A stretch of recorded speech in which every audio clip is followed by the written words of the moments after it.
चले गए। वहां से देखा कि गांव में उनकी खास कोई कदर नहीं है, समझ नहीं पाता उनकी प्रतिभा को। तो उस समय जो बेहतरीन स्कूल था सेंट माइकल था, वहां पर जाकर उन्होंने पढ़ाई किया। वहां भी फीस देने के लिए उन्होंने रात में ट्यूशन वगैरह किया और जाकर कुछ कारखानों में काम भी किया ताकि अपना ट्यूशन की भर सके। फिर से वो साइंस कॉलेज और इंजीनियरिंग कॉलेज में भी उन्होंने पढ़ाई किया और साथ में अपना जो पॉलिटिकल जो उस समय चल रहा था, देश का जो हालात था, राष्ट्रीय आंदोलन चल रहा था हमारे ब्रिटिश हुकूमत के खिलाफ, उसके लिए भी वो काम करते रहे। जैसा कि बताया गया, जो हमारा 11 अगस्त 1942 को जो सेक्रेटेरिएट के पास जो 7 हमारे जो युवक शहीद हुए थे, उसमें 8वां इनका नंबर था।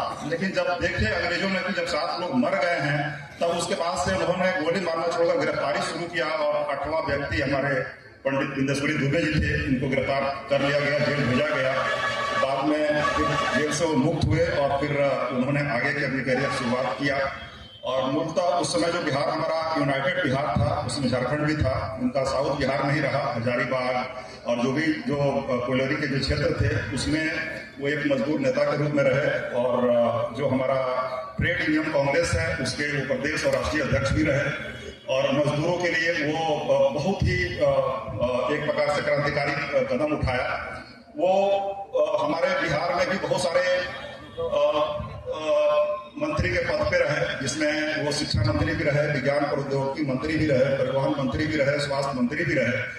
वो हर जगह कभी कभी उनकी आलोचना की जाती है कि राजनीति में बहुत सारे कंस्टेंट्स होते हैं, बहुत सारी उसमें चेक्स होते हैं और उनको उतनी लिबर्टी नहीं होती है। इसलिए कभी कभी उनको खुद अपने पार्टी के लोगों से लड़ना पड़ा न्याय दिलाने के लिए, जिसके चलते उनको कभी कभी उनका को भाजन भी बनना पड़ा। लेकिन उन्होंने जो है एक रिफॉर्मेटरी स्टेप लेने से कभी नहीं चुके। शिक्षा मंत्री के रूप में उन्होंने मैट्रिकुलेशन और दूसरे परीक्षाओं में कदाचार रोकने के लिए हिस्टोरिक कदम उठाया, जिसका परिणाम हम लोग आज तक देख रहे हैं।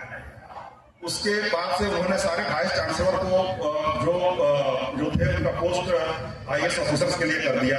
उसका भी विरोध किया गया पार्टी के द्वारा और बाकी दूसरे लोगों द्वारा। जब वो स्वास्थ्य मंत्री थे उस समय भी उन्होंने PMCH में पहला ICU खोला और डॉक्टर्स की प्राइवेट प्रैक्टिस को बंद करने का उन्होंने ऐलान किया। उसका भी विरोध उनको झेलना पड़ा और उनके खिलाफ बहुत सारे डॉक्टर गोल बंद होकर देहरादून के खिलाफ प्रदर्शन किए और उसके चलते उनके खिलाफ नोटबंदी भी हुई। ये सब भी उनको झेलना पड़ा। कहीं भी राहें आसान नहीं होती हैं, चाहे वो राजनीति हो, चाहे वो प्रशासन का क्षेत्र हो, बिजनेस का क्षेत्र हो। हमको संघर्ष करना पड़ता है हर जगह, तभी जाकर हम न्याय दिला पाते हैं और हम एक्चुअल में जो है अपना जो कंट्रीब्यूशन सोसाइटी और राज्य और देश को दे पाते हैं। तो ये हम लोग यहाँ पर इकट्ठा होने का मतलब यह है कि हमको देखना होगा, सीखना होगा कि वो कभी हार नहीं माने और वो सदैव लड़ते रहे ताकि न्याय दिया जा सके, एक जस्ट एंड फेयर सोसाइटी बना जा सके। 1985 में जो चुनाव लड़ा गया था बिहार विधानसभा का, उनके नेतृत्व में लड़ा गया था और शायद उनको 2/3 बहुमत मिला था। और वो जो उनका कार्यकाल था 1985 से 88 के बीच में, वो भी एक लैंडमार्क टेन्योर है पूरे बिहार के पॉलिटिकल हिस्ट्री में। और हमारे पंडित बिंदेश्वरी दुबे हमके हिचक नहीं होगी कहने में कि वो हमारे टॉप 3 बिहार के चीफ मिनिस्टर के रूप में जाने जाते हैं।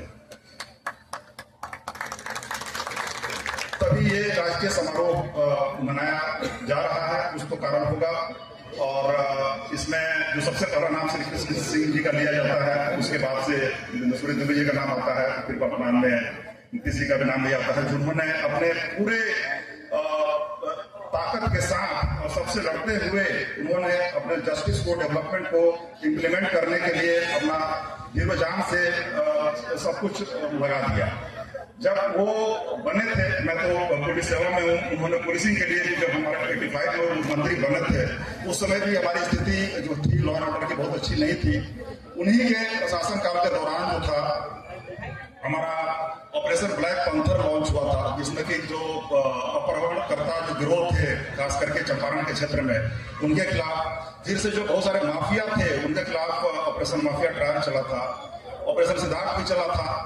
तो इस तरह से उन्होंने बहुत लगाम लगाया। जो रंगदारी टैक्स होता था, ओवरलोडिंग बस ट्रकों होता था, उसको उन्होंने रोका, जो कि बहुत ही चैलेंजिंग टास्क था उस समय, क्योंकि बहुत सारी गुटबंदियां होती थी।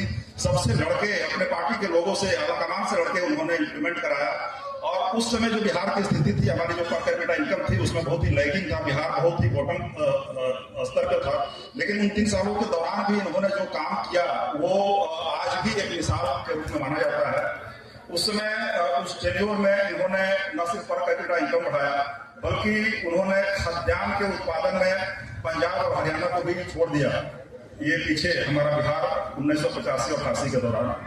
उसके बाद से जो और भी बहुत सारे उन्होंने किए, कोई दंगा फसाद नहीं हुआ। उसके बाद से फिर उन्होंने जो हमारा जो कैश डिपॉजिट रेशियो भी उस समय का जो था वो पूरे इंडिया में टॉप रैंकिंग में था।